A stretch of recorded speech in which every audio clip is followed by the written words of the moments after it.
Assalamualaikum warahmatullahi wabarakatuh. Sedulur sebangsa dan setanah air, jumpa lagi di channel Jagat Lobitu. Semoga dalam keadaan sehat, tak kurang satu apa. Rahmah barokah salamah Allah surahkan untuk kita semuanya. Terkait dengan apa yang disampaikan oleh Kiai Ahmad, yang mana mengomentari terkait dengan kajian Kiai Haji Imaduddin Usman Al-Bantani sebagai bentuk kebangkitan Nusantara. Maka Bani Ba'alawi diharapkan untuk legowo dan menerima, karena sudah saatnya ini dibuka oleh Allah Subhanahu wa Ta'ala, karena semua itu adalah menurut Kiai Ahmad sebagai ulah dari perbuatan tangan-tangannya sendiri.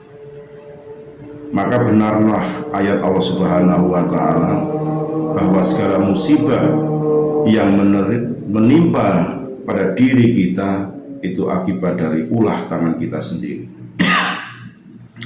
Banyak sekali para oknum-oknum Habib yang lepas kendali, lepas kontrol, mengagungkan sebuah nasab, mengagungkan sebuah terah, menganggap diri mereka lebih mulia daripada yang lain. Maka terjawablah sudah bahwa kajian tesis Kiai Haji Imaduddin Usman Al-Bantani bisa menangkis itu semua.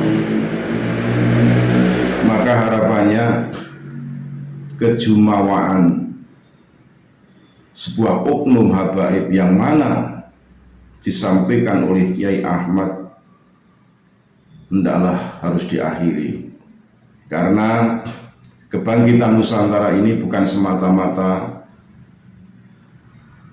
timbul dari diri pribadi Kiai Haji Imaduddin Usman Al-Bantani. Ini memang sudah waktunya Nusantara bangkit karena Allah Subhanahu wa Ta'ala. Lebih jelasnya bagaimana penuturan Kiai Ahmad, kita simak videonya berikut ini. Sekali lagi mohon maaf yang kali hormati Nusantara milik kita. Assalamualaikum warahmatullahi wabarakatuh. Imaduddin tentang nasab sekelompok kaum di Nusantara ini, yaitu keluarga besar para habaib yang tergabung dalam persatuan Robitoh Alawiyah, atau yang sekarang lagi viral dengan nama Ba'alawi.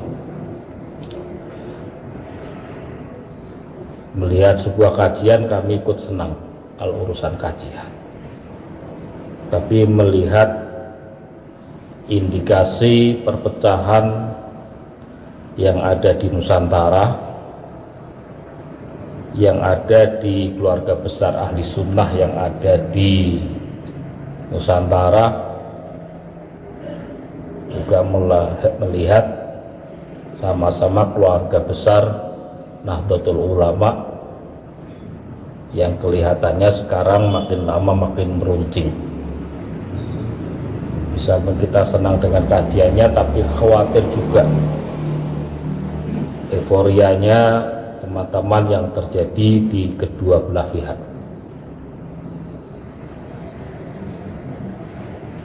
Yang memang itu dari keluarga besar Ba'alawi yang telah dilakukan oleh oknum habaib yang panjenengan sedaya ngertos, yaitu Saudara Habib Bahar Semit,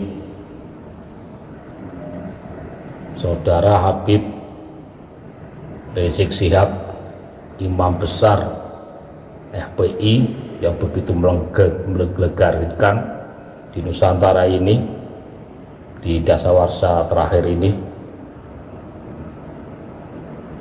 Ketua Robitoh Saudara Habib Taufik Assegaf. Memang ceramah-ceramahnya, jejak digitalnya itu tidak bisa kita semua mengelak, dan itu yang diperiksa dan diamati oleh keluarga besar Dzurriyyah Wali Songo. Jadi wajar kalau mereka semua marah, itu wajar. Tapi kedua belah pihak itu sama-sama kita putra bangsa, putra negeri Nusantara, putra Indonesia. Di keluarga besar habaib tentunya juga ada yang baik, ada yang soleh, ada yang alim, ada yang meninggalnya su'ul khotimah, juga ada yang meninggalnya husnul khotimah. Sama seperti keluarga besar Budiah Wali Songo. Terus di wilayah nasab itu sebenarnya kan sudah diselesaikan di wilayah kajian Islam kita, bahwa nasab tidak bisa dibuat dasar atas keselamatan kita di hadapan Allah, meskipun itu putra Nabi. Dicontohkan adalah putra Nabi Nuh, Kan'an. Secara biologis dia putra Nabi, ketika sudah beda akidah imannya, maka dinyatakan oleh Allah dengan bahasa innahu laisa min ahlik. Sesungguhnya dia adalah bukan keluarga kamu ya Nuh. Melihat batas-batasan keilmuan, akhlakul karimah, akidah, itu kalau kami mengingatkan keluarga besar habaib, cukuplah ketika kemarin-kemarin jenengan sedoyo itu diperlihatkan perilakunya di Nusantara itu sangat jumowo. Dulu leluhur jenengan di Nusantara itu dengan akhlakul karimah yang sangat baik. Para habaib di zaman Mbah Hasyim Asy'ari akhlakul karimahnya baik. Dan kami pun menyaksikan di Buton ini bagaimana silaturahim baiknya Habib Ali bin Ahmad bin Abdullah bin Thalib Sapuro terhadap Mbah kami Haji Abdul Ghafur. Kami melihat silaturahimnya begitu indah, akhlaknya begitu indah, nggak jumowo, nggak yoyo. Tapi memang akhir-akhir ini justru kok apa ini memang gejala akhir zaman,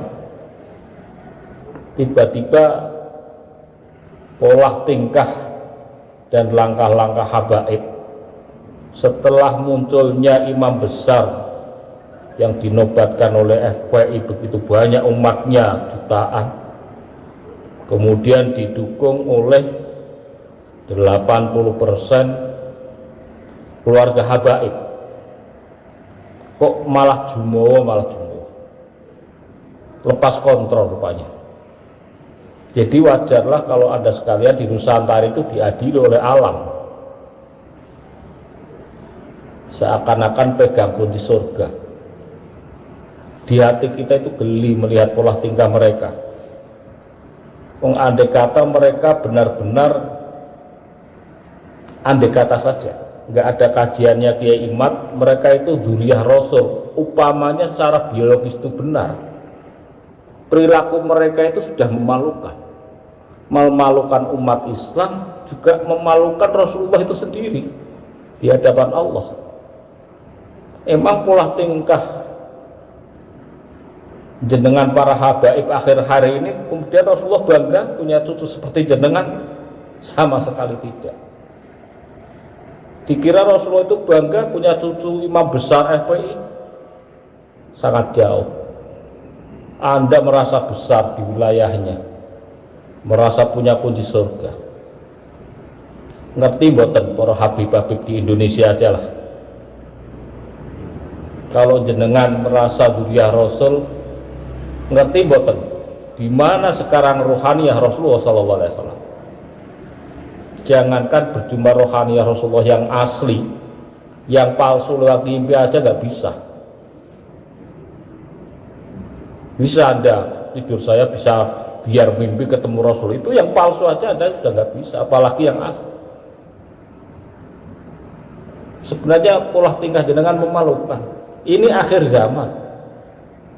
Akhir zaman, Imam Qutbi hadzal zaman itu benar-benar sudah turun, dan rohaniyah sejati Rasulullah sudah benar-benar mendampingi beliau.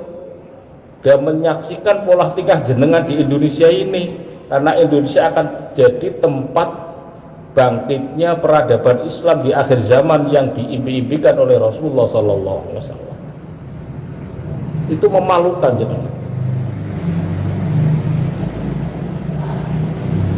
memalukan bangsa Indonesia, memalukan leluhur jenengan, leluhur Ba'alawi, para habib itu banyak orang-orang soleh. Makanya di konten akhir konten kita di Tuton TV ini kita sering menyebut yang makam keramat, kita menyebut Habib Ahmad bin Abdullah bin Thalib al-Atas, orang soleh Sapuro, husnul khotimah. Di dalam alam rohaniyahnya beliau benar-benar bertemu Rasulullah SAW. Habib Ja'far Al-Kahf, orang soleh, husnul khotimah. Bahkan beliau adalah salah satu habaib yang mendapatkan tetesan ilmu Sayyidina Syekh Abdul Qadir Jailani radhiyallahu anhu. Bukan titisan, karena beliau bukan dzurriyyah Syekh Abdul Qadir. Kalau dzurriyyah mungkin akan mengalami titisan, tapi kalau bukan dzurriyyah, tetesan ilmu. Orang-orang soleh. Oleh karena itu sudah masa lalu yang dialami keluarga kami di Nusantara, para keluarga habaib, disudahi. Coba diteliti perilaku jenengan kabeh, karena kalau perilaku jenengan keliru dan memalukan Rasulullah, dilirik Rasulullah, jangan Anda enggak,